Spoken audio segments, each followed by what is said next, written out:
श्रीमद् भागवत और वेदांत सार की चतुर्थ खंड की अष्टम विचार रास लीला का आश्रय का निरंतर उद्बोधन सुन रहे हैं आप। क्या तान छिड़ते भगवान ने, भगवान तान का आनंद लीजिए। इसको लिखा है भगवान सुखदेव ने। भगवान बांसुरी बजा रहे हैं, ग्वाल बाल के साथ प्रवेश कर रहे हैं वृंदावन में।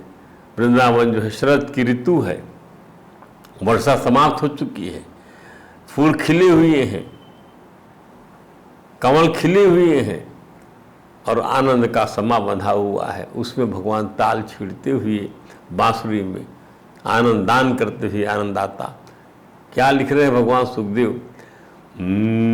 तद वजस्त्रिया आश्रुत्य वेणुगीतम स्मरोदयम। क्या सुना गोपियों ने कि वृंदावन में भगवान प्रवेश कर रहे हो। गोपियों को तान जो है सुनाई पड़ गई। ये बांसुरी वहां तक चली गई। कहाँ तक चली गई? ये बांसुरी वहां तक चली गई, गोकुल तक चली गई बांसुरी की ध्वनि। ध्यान दीजिए। तदवजस्त्रियाश्रुत्य वेणुगीतम स्मरोदयम। कैसा गीत था? जो मिलन की कांक्षा को बढ़ा रहा था। काचित् परोक्षम कृष्णस्य स्वासखिभ्यो अन्वर्णयन्। काचित् परोक्ष, भगवान तो है नहीं सामने में, वो तो वृंदावन में बंसरी बजा रहे हैं, उसको यहाँ सुन लिया। अब जो है उनकी गैर मौजूदगी में अपनी सखियों से वर्णन करने लगी ये लोग कृष्ण के संबंध में। क्या करती? वर्णन आरंभ किया। तद्वर्णयितुम् आरब्धा स्मरन्त्यः कृष्णस्येष्टितम्। कृष्ण भगवान की वो लीलाओं को याद करती है। वो नटकी फोड़ना, वो माखन खाना, वो नचाते थी जब गोपियाँ उनको, वो देखना, वो भंगिमा और चीरहरण करने की लीला करना, वो सब आनंद उनके दिमाग में घूमने लग गया। काचित् परोक्षम कृष्ण स्वसखिभ्यो अन्वर्णयन्। और वर्णन आरंभ करने के बाद फिर भगवान कृष्ण का वर्णन करना किसी नायक का वर्णन करने से अधिक नहीं है। आपकी समस्त चेतनाओं को जो है वो हिला के रख देता है, वाणी को अवरुद्ध कर देता है। अश्रुओं से वाणी, आंखें गीली हो जाती हैं। नासकन स्मर वेगेन। नहीं नहीं नहीं नहीं, हम रुक नहीं पाएंगे क्योंकि क्लीन बीज की तान छीड़ दिया है किसने? कन्हैया ने। नासकन स्मर वेगेन विक्षिप्त मनसो निप। हे राजन, परीक्षित जी सुनाते हुए कि उनका मन जो है विक्षिप्त हो गया, किसी ने उनके मन को हिला दिया। जैसे कंकड़ मार दिया जाए जल में तो शांत जल जो है शांत हो जाता है, मन जो है शांत हो गया। याद आने लगी, कहाँ है, कैसे देखें, कैसे पावें, कैसे पास जाएं। श्री कृष्ण के गुणों की याद दिलाने वाली इस बंसी की मधुर तान से उनका मन हाथ से निकल जा रहा है। उनका अपने हृदय पर वश नहीं चलता है और उनका मन विचलित हो जाता है। भगवान से प्यार करने वालों की स्थिति इसी प्रकार की होती, गोपांगनाओं की नहीं, उनकी भी होती है। कोई किसी स्तर का, कोई किसी स्तर का, मन तो सबका विचलित हो ही जाता है। ध्यान दीजिए, भगवान के प्रेमी विवश हैं। गोपी तो एक भाव है। भगवान की बंसी हो, उनके श्रृंगार हो, उनकी मोह मुस्कान हो, उनके होठों की लालिमा हो, उनकी टुड्डी का नुकीलापन हो, उनके कपोलों की अरुणिमा हो, उनके मेघों का श्यामल रंग हो, उनकी घुंघराली अलकावली हो, वहाँ लगा हुआ मोर का पंख हो, उनका तिलक हो, उनका ललाट हो, उनके कर्ण हो, कर्ण के कुंडल हो, उनकी दंतावली हो, उनकी नासिका हो, नासिका का आभूषण हो, उनकी ग्रीवा हो, ग्रीवा पर पड़ी वैजंती माला हो, वक्ष पर कौस्तुभ मणि हो, लक्ष्मी जी का शिवस का चिन्ह हो, उनका उत्तरी पीताम्बर हो, उनकी कटी हो, उनकी नाभि हो, नितंब हो, उनका अधो प्रदेश हो, उनकी जांघें हो, उनके पैर हो, पैर के आभूषण हो, हाथों के आभूषण हो, ये सब मधुर है। प्रेमी अपने प्रीतम के इस मधुर रूप को अपने मानस पटल पर उकेर कर निहाल हो जाता है। अब इस रूप माधुर्य के बाद क्रिया माधुर्य पर चर्चा करते हैं। श्री हरि का असुरों की को सद्गति देना, काली नाग का मान मर्दन करना, गोवर्धन धारण कर इंद्र का मान मर्दन करना, यज्ञ पत्नियों को वृत करना, ब्राह्मणों की विधता का मान मर्दन करना, ग्वाल बालों के साथ मिल बांधकर खाना, मैया बाबा को बासा रस का दान करना, गायों और बछड़ों को प्यार करना, वृंदावन के वृक्षों से संपूर्ण वृक्ष प्रजातियों के परोपकार का दर्शन करना, उनके फलों का आस्वादन करना और पुष्पों से श्रृंगार करना, यमुना जी को पटरानी का पद प्रदान करना, पृथ्वी को प्रिया बनाना, ब्रह्मा जी को उनकी सीमा का ज्ञान कराना, शंकर जी को बाल रूप का दर्शन कराना, ऋतुओं का सांगारिक आध्यात्मिक और उसके भौतिक फलितार्थों का वर्णन करना, जो जिस रूप में अखिल ब्रह्मांड नायक को देखी समझे अनुभव करे, प्यार करे, वैदिक स्वरों में गाए, हंसे और रोए। श्री कृष्ण प्रभु के सभी मधुर लीला चरित किसी के भी मन को विचलित करने के लिए पर्याप्त है। भगवान की वंशिका स्वर्ग गोपियों के मन को विचलित कर देता है। श्री कृष्ण मिलन की आकांक्षा से रुक नहीं पाती, दौड़ती ही वृंदावन की ओर चल पड़ती हैं। ध्यान दीजिए, वृंदावन और भगवान विवंशी और नटवर की वेशभूषा का सभी ध्यान करने वाले प्रेमीगण इसका ध्यान करते हैं। क्या है? बरहा पीड़म नटवर वपुह कर्णयो कर्णिकारम बिभ्रद्वासा कनकपीशम वैजंतीं च मालां रंध्रान वेणोरदर्सुधया पूरयन् गोपवृन्दैर्विन्दारण्यं सुपदरमणं प्राविशद्गीत कीर्तिः। वाह! भगवान प्रवेश कर रहे हैं और वर्णन करने वाले क्या लिख रहे हैं? बरहा पीड़म नटवर वपु। नटवर वपु भगवान का जो है श्री विग्रह किसी नटवर नागर नंदा भजुरे गोविंदा। नटवर नागर, नटवर वपु बना हुआ भगवान का, यानी कैसा श्रृंगार है? सब चीजें उनकी जो है वहां पर कोई राजसी श्रृंगार नहीं है, प्राकृतिक श्रृंगार है भगवान का। कर्ण में कर्णयो, कर्णों में कणिकारम जो है मलतास के पुष्पों के ये जो है एक गुथा हुआ यहाँ पर। बिभ्रद्वासा कनकपीशम वैजंती जो माला, वैजंती माला जो है जो कभी मुरझाती नहीं है, और पीताम्बर धारण किए हुए, मोर का पंख लगाए हुए, रंध्रान वेणु अधस्तुदया पूर्यन, और अपने और वेणु के रंध्रों को, छिद्रों को जो है फूंक रहे हैं, और अपने साथियों के साथ वृंदारण्य सपदरमणम, अपने पदों से वृंदावन के इस वृंदावन में अपने पदों के साथ स्वपद रमणम, इस पद अपने पद से रमण करते हुए, अपने पद से चराचर जगत का स्वामी त्रिभुवनपति अपने पैरों से रमण करते हुए वहाँ पर प्राविशद गीत कीर्ति ही, जिसका गान करते से जिस कीर्ति का गान किया जाता है, ऐसे स्वामी इस वेशभूषा में वहाँ पधार रहे हैं। ये वर्णन किया भगवान सुखदेव ने। बंसी की ध्वनि सुनकर अब ध्यान दीजिए,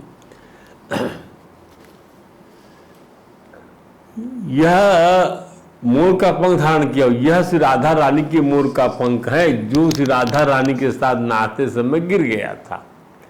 तब से इसे किशोरी जू के प्रणय का पुरस्कार मानते हुए, जैसे किसी का आज के ज़माने के रुमाल गिर जाता है ना प्रेमी का, तो रुमाल रख लेते हैं, कुछ भी रख लेते हैं,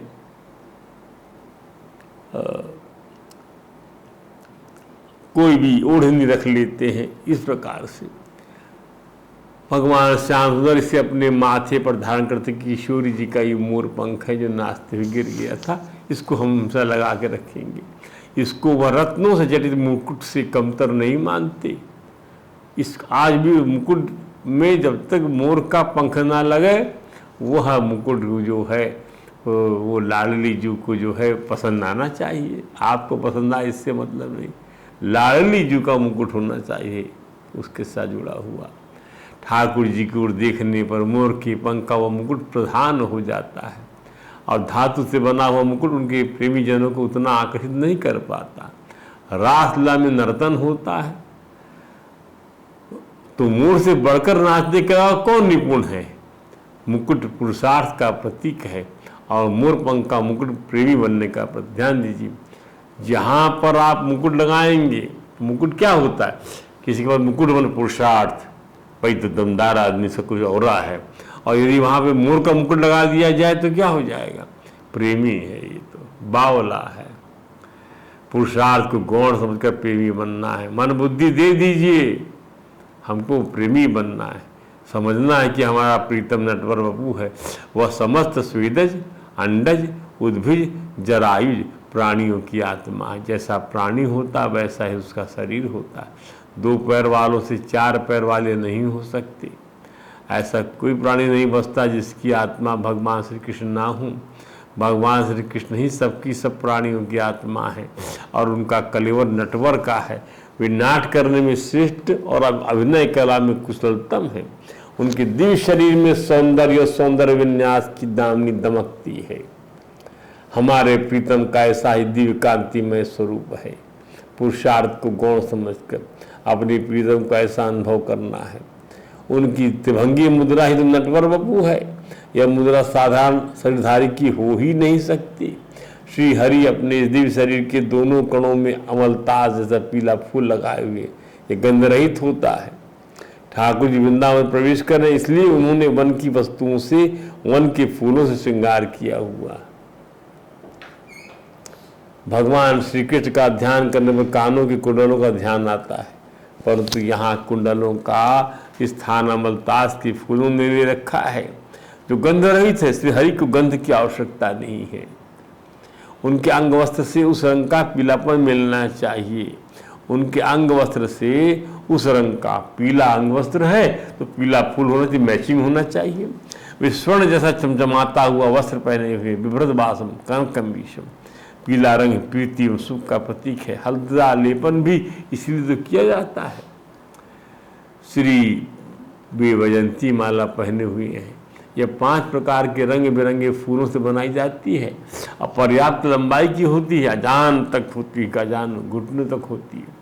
संस्कृत विद्वान माँ से लक्ष्मी जी का अर्थ करते हैं और ला से लीन होने का, अर्थात कृष्ण द्वारा पहनी जाने वाली माला में श्री और सौंदर्य की देवी लक्ष्मी सदैव विद्यमान रहती है। माँ से लक्ष्मी, ला से क्या, ला से सौंदर्य की देवी, ला से लीन होने का अर्थ कि जो है सौंदर्य की देवी माँ लक्ष्मी सदैव विद्यमान रहती है। उनकी माला में श्री और सौंदर्य की देवी श्री, तो माँ से लक्ष्मी जी और ला से लीन होने का अर्थ कृष्ण जी श्री।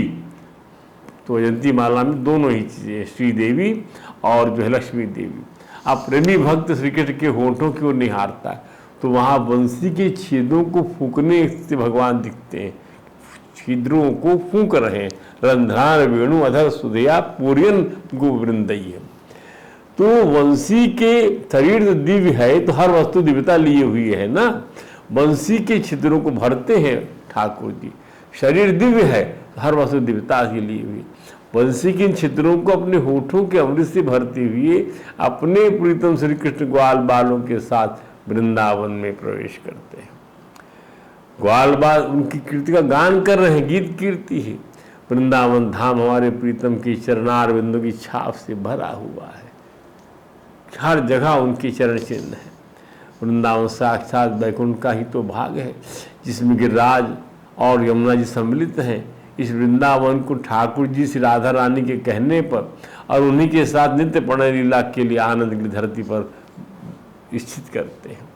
प्रीतम श्री कृष्ण की वंशी सुनकर गोपांगना एक दूसरे का आलिंगन करती हैं।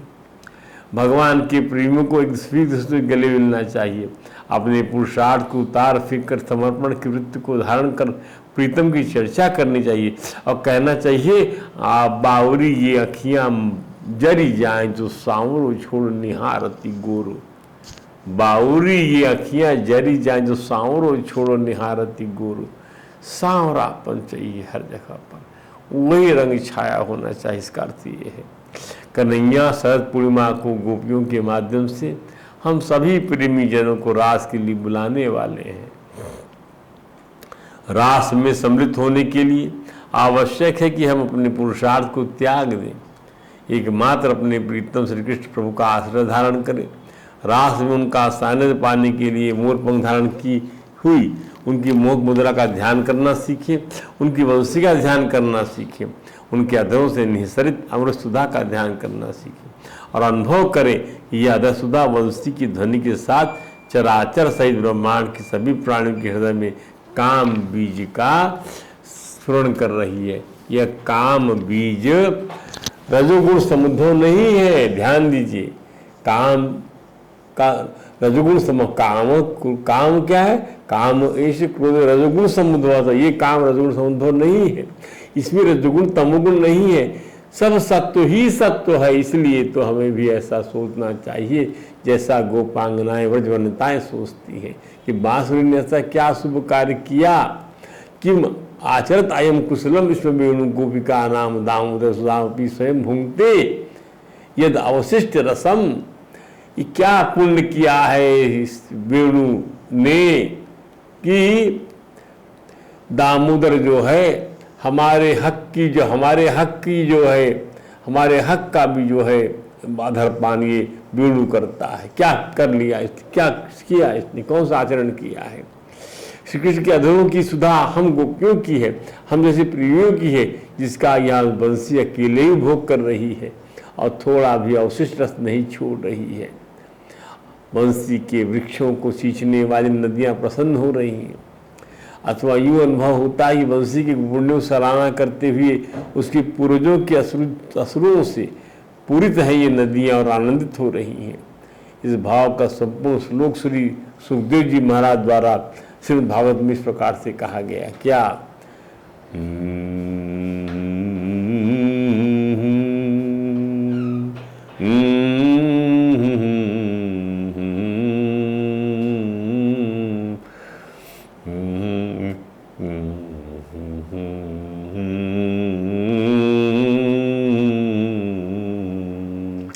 गोप्यः किम आचरत अयम कुशलम स्म वेणु दामोदराधर सुधामपि गोपिका नाम। अरे गोपियों, क्या पुण्य किया है इस वेणु ने जो दामोदर के अधर की सुधा को पी रही है या पी रहा है, कुछ भी कहिए, और पी रही कहिए ज़्यादा अच्छा रहेगा। और क्योंकि वहाँ पर सब स्त्री हैं, केवल भगवान पुरुष हैं और कुछ भी बच नहीं रहा है। जो पान हमें मिलना चाहिए अदर पान, वो ये पी रही है। भुंक्ते स्वयं यद अवशिष्ट रसम हृदन्यो ईश्वत्वचम अश्रुमुचु तरवो यथारया। इस वेणु को अपने रस से सींचने वाली हृदयनियाँ कमलों के में से रोमांचित हो रही हैं। वही वेणु को सींचते बांस की झाड़ को कौन सींचती, यही हृदयनियाँ। और अपने वंश में भागवत प्रेमी संतानों को देखकर श्रेष्ठ पुरुषों के समान बीच बीच के साथ अपना संबंध जोड़कर आंसू बहा रहे हैं।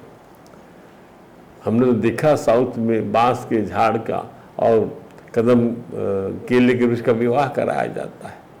वो लक्ष्मी नारायण का प्रतीक है और ये संतान इसी प्रकार से बढ़ती है आगे। संत लोग गोपियों को भक्ति का आचार्य शिरोमणि कहते हैं। प्रेम की पराकाष्ठा में अपनी नहीं प्रीतम के हर कृतित्व की आपस में चर्चा करते हुए आनंदित होना चाहिए। गोपियों की भांति हमें भी अपने प्रीतम की बात सुनने का अनुभव करना चाहिए और समस्त प्रेमी जनों को गोपांगनाओं की भांति आपस कहना चाहिए कि वृंदावन वैकुंठ लोक तक पृथ्वी की कीर्ति का विस्तार करता है। क्योंकि इसे यशोदानंदन के चरणारविंदों के रूप में श्री लक्ष्मी का अक्षय कोष प्राप्त है।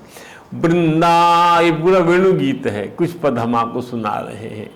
वृंदावनम सखी भुवो वितनोति कीर्ति, भू भुवः स्वः, भुव माने स्वर्ग तक। वृंदावनम सखि भुवो वितनोति कीर्तिम, यद देव की सुत पदाम्बुज लब्ध लक्ष्मी, गोविंद वेणु मनुमत्त मयूर नित्यम, प्रेक्षादृशानु अवरत अन्य समस्त, गिराज गोवर्धन के किनारे रहने वाले समस्त प्राणी आनंदित हो रहे हैं। गोविंद वेणु अनुमत्त मयूर, और मत मयूर नाच रहे हैं। भगवान श्री कृष्ण के पदाम्बुज नील चरण कमलों की लक्ष्मी माँ लौट रही है, और वृंदावन की कीर्ति का विस्तार सर्व तक हो रहा है। और तो और इनके इस मादक मोहक नृत्य को निहार पर्वतों की चोटियों पर विचरने वाले सभी पशु पक्षी चुपचाप शांत शब्द खड़े रह जाते हैं, ठिठक जाते हैं।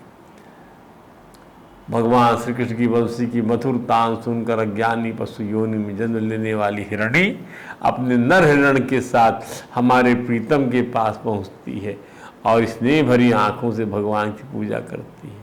हिरणी आ जाती है वैसे सुनकर। आकर्ण वेणु रणितम सह कृष्ण सारा, नर मादा हिरण दोनों आ गए। पूजाम दद विचरिताम प्रणयाम, लोग जोड़े से भगवान की ओर निहारती है उस आंखों से हिरणी और उसका जोड़ा। इन मूढ़ योनि हिरण्यों का जीवन धन्य, और एक हम हैं मनुष्य योनि में जन्म लिए। श्री राधा वल्लभ पर अपने को निछावर नहीं कर पाते। गोपांगनाओं की चित्त वृत्ति को प्रेमीजनों को समझना होगा। समस्त समर्पण की उनकी वृत्ति को श्री कृष्ण प्रेम के लिए अपनाना होगा, इसका मनन करना होगा। गोपांगनाएं अपनी चित्त वृत्तियों को कृष्णाकार बनाती हैं और कहती हैं कि हिरणियों की बात छोड़े, स्वर की देवियों की बातें कर लो। ये जब युवतियां को आनंद, जब ये ब्रजवनिताओं को आनंद करने वाले सौंदर्य और शील के अक्षय कोश राधा वल्लभ नटवर नागर श्री कृष्ण को देखती हैं, अपने अंतरिक्ष भ्रमण में जब चलती हैं देवियां स्वर की विमान से निहारती हैं, तो अपनी सुदबुद्ध खो बैठती, उनकी चेतना लुप्त हो जाती है। कृष्णम निरीक्ष वरितो स्वरूपशीलम, नित्य नया रूप जो लगता भगवान को देखते हुए देखकर, और श्रुत्वा तत्प्रणित व्यक्त गीतम, और उनके द्वारा बजाई हुई बांसुरी के गीतों को सुनती हैं देवांगनाएं। तब अपने पति को गुलसर रखकर विचरण करने वाली ईश्वर की इन देवियों के हृदय में वंशी की स्पष्ट ध्वनि तरंगों से काम बीज का संचार हो जाता है। उनके जोड़ों के फूल गिर जाते हैं और उन्हें अधो वस्त्रों का बोध नहीं रहता। ध्यान दीजिए, चुनरी गिर जाती, पल्ला गिर जाता है, और माती वेणु कब गिर जाती को ठिकाना नहीं है। दिव्यो विमान गतया स्मरन् सारा, पश्चाभश्यत पस्तून कवरामुहु विनिव्या। अब देखिए, हृदय का सर्वोत्तम भाव है बांसुरी का जो वाद्य है, इसे प्राण वाद्य कहते हैं, क्योंकि बांसुरी सांस से बजती है। बांसुरी सांस से बजती है, तो इसमें इसे प्राण वाद्य कहते हैं। सर्वोत्तम भाव है हृदय का। सर्वोत्तम भाव क्या? वेदना। इसी वेदना को व्यक्त करने के लिए बांसुरी से बढ़कर कोई बाजा नहीं है। श्री कृष्ण की हृदय वेदना ही जब ब्रजवनिताओं को बांसुरी के स्वर से सीधे उनके अंतःकरण उतर कर व्याकुल करती, माने वेदना का भाव आ जाता है। भाव कौन सा सबसे बड़ा हृदय का? वेदना, दया, करुणा, तड़प, व्यथा, मिलन की आकांक्षा। तो विकल हो जाती थी, क्या करें, कहाँ जाएं, कहाँ मिलें। हमारे प्रीतम की पीड़ा कैसे दूर हो, उन्हें कैसे आनंद मिले, ये सोचते हुए सब कुछ छोड़ देती हैं और कहती जाती है कि धन छोड़ो, लोग छोड़ो, संबंधी छोड़ो, अपनी ममता वाले जो बच्चे कच्चे हैं उन्हें छोड़ो, इस शरीर का श्रृंगार छोड़ो, खाना पीना छोड़ो, हमारे प्रीतम के हृदय की ये पीड़ा शांत हो जाए, मिट जाए, उसकी वेदना किसी प्रकार से बस, और ये सब घर से निकल पड़ती हैं। जब वृंदावन के ऊपर से देवांगनाओं के केशों में लगी हुई फूलों की वेणी गिरी और उस पर जब गोपियों की दृष्टि गई तो बोली, ये अवश्य कृष्ण के प्रेम में पगली हो चुकी हैं देवांगनाएं। बंसी की ध्वनि सुनकर शरीर की सुध भूल गई, इसलिए फूलों की माला गिर पड़ी। गोपियों को गायें, पशु, पक्षी, वृक्ष, लताएं, पर्वत, मेघ, यमुना, पृथ्वी आदि की सभी कृष्ण के दीवाने दिखते हैं। वेणु, भगवान की जो वेणु गीत है वह दिव्य गीत है, जो स्वर्ग तक जिसकी वाणी जाती, जिसकी जो वेदना पहुंच रही है। सोचिए आप, गोपियां कहती है श्री कृष्ण का आनंद प्राप्त किए बिना किसी में आनंद की व्यक्ति कैसे हो सकती। यह आनंद है, प्रसन्नता दिखती है, वही कृष्ण, वही श्री कृष्ण का स्पर्श प्राप्त है। जहाँ दुख है, असुर है, महावीर श्री कृष्ण के वियोग में ही है। वेणु का तात्पर्य है सर्व समर्पण गीत, परमात्मा के चरणों में सर्वसर्पण करना ही इसके नाद का गूढ़ार्थ है। सूरसागर में सूरदास जी महाराज कहते हैं कि इस अरे सखी मुरली गोपाल को क्यों भाती है, जबकि यह उनको सताती बहुत है। इस गीत को हम आपको कल सुनाते हुए कथा को आगे बढ़ाएंगे। आज यहीं विश्राम करते। बोल वृंदावन बिहारी लाल की जय। हरे राम राम राम हरे हरे, हरे कृष्ण कृष्ण कृष्ण हरे। मुरली तऊ गोपाल ही भावती, सुनरी सखी जदपि नंद नंद नहीं, बार नचावती। बार बार नचाती है फिर भी अच्छी लगती है, तो बार बार नचाने वाली बात हम आपको कल बताएंगे। आज कथा को यही विश्राम देते। बोल वृंदावन बिहारी लाल की जय।